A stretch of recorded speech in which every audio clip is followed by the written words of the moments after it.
Hello, and welcome to Financial Fluence, where we'll teach you the most up-to-date strategies and tricks for making money online. Don't forget to subscribe to the channel, hit the like button, and turn on the notification bell to be notified every time a new video is uploaded. Also, don't forget to leave a comment down below. And today, we'll talk about how the social media influencer trend is not sustainable. You may have noticed that social media influencers are getting rich. 10 years ago, major YouTubers recorded from their apartments, did standard skits, and led lifestyles similar to ours. Most of them wrote online while working full-time because they found it interesting or to generate a little extra money. Some influencers now equal elite athletes, singers, actors, and musicians in reach, reputation, and income. As this new brand of celebrity becomes wealthier, they can broadcast more intricate programming. Whether it's showing off their new mansion, giving strangers millions, or investing more in their own videos. This ecosystem's foundation is a marketing gold rush. This house was made possible by a delicate confluence of events, and cheap money will stop sooner than expected. To understand how and why the influence bubble will burst, you must understand how money works. Businesses struggled in the late 2000s. 18 to 35-year-olds, a key consumer goods category, were harder to sell to. Without knowing a group's specific interests, advertising is difficult. And to make matters worse, fewer teens listen to the radio and watch TV. It was the foundation of consumer advertising. You might reason that young adults between the ages of 18 and 35 don't have much money. What is the issue? The issue is that while having less money and income than prior generations, this new group spends more of what they do have and does it obsessively. They do this because the majority of them are earning their own money for the first time in their lives and are not yet responsible for supporting a family of their own. Therefore, reaching this population was challenging but potentially extremely profitable. Fortunately for marketers everywhere, a new generation of fictitious celebrities were emerging on microblogs and the first video sharing websites on the internet. These people were perfect for businesses wanting to reach a tough target. Their customer base were already segmented by interest, making marketing easy. To attract young mothers, work with mommy bloggers. If you want to market tools, give a video mechanic free tools for their new YouTube channel. When YouTube gave advertising options that avoided author engagement, everything became easier. They use AdSense and other providers to serve advertising, choosing from several attributes. Online influencer marketing was a cheap way for a large company to reach 100 million viewers. Pay TV exposure would cost millions. Smaller companies may participate. A tiny company might work with a local influencer to sell their product on a shoestring budget because of the internet. All of these additional benefits of early influencer marketing were inconsequential. Influencers had a good reputation. First-time parents are already going to a mommy blogger for advice on how to raise a baby if they are reading a blog about how to get their kids to stop crying. Because the parent-trusted blogger is endorsing the product, it will have a significant edge over the competition if they suggest a certain brand of baby formula or stroller.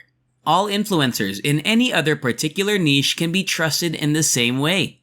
According to a 2016 survey, Twitter users trusted their favorite online influencers almost as much as their closest friends.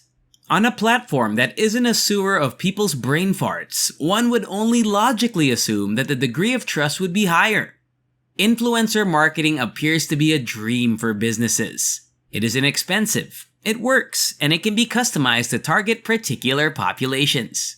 What makes this a bubble then? The first issue is that it's no longer affordable.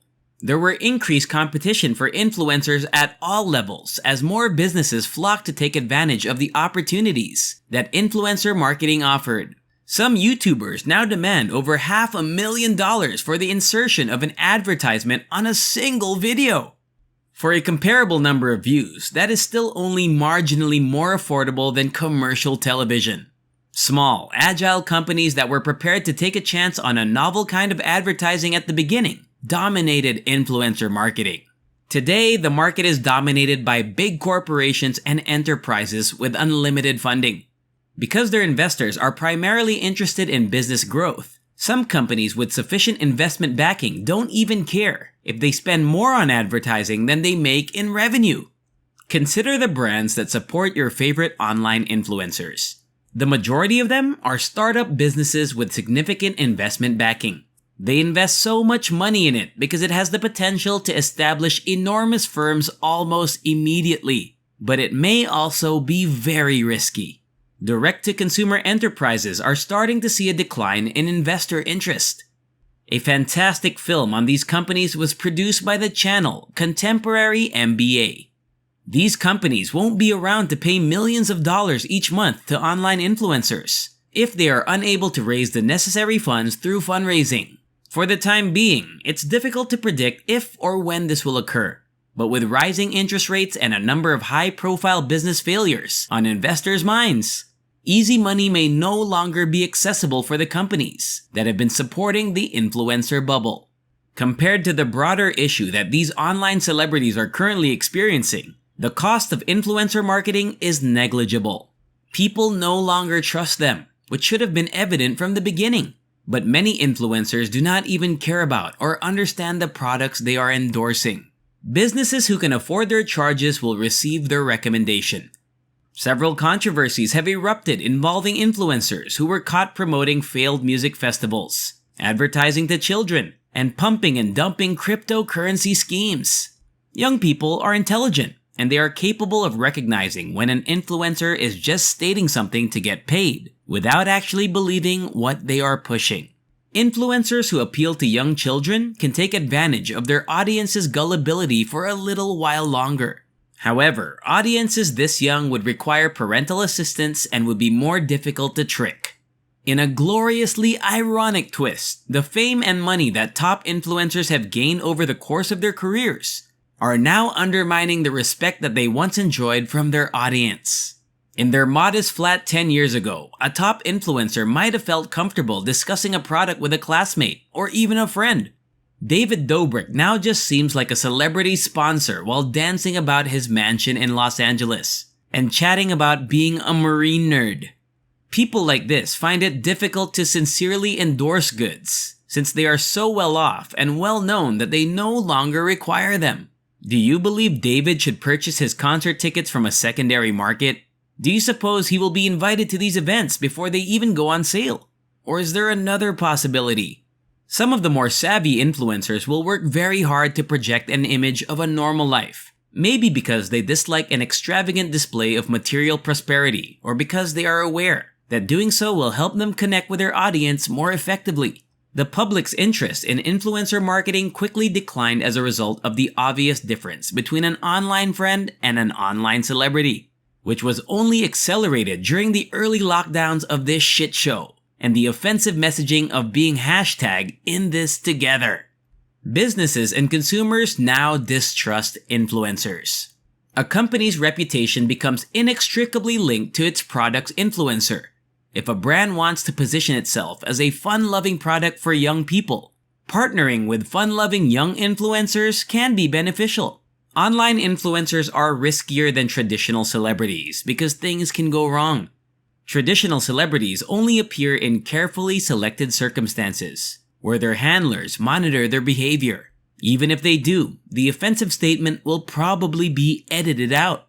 Influencers are paid to live stream online. No matter how good, bad, or ugly, things will happen. Like other firms, businesses also assume a considerable risk when working with influencers. If an influencer accepts sponsorship from a brand that later proves to be dishonest, rational concerns about the validity of all other companies they endorse will be raised. So what does the future have in store for our wealthy influencer overlords? If the gold rush ends, they'll all earn less. It's probably best to cease sponsoring online celebrities and hope for the best. It doesn't imply the practice will disappear. Rather, online marketing can become a better, less expensive alternative to celebrity endorsements on traditional media platforms. There's nothing wrong with paying relatable people for product reviews, and businesses will quickly discover that this is what made internet marketing so great in the first place. And that's all. What are your thoughts on this? Let me know in the comments section below. And if you enjoy similar content, check out my other videos. And if you like them, hit the like button, subscribe to the channel, and turn on the notification bell.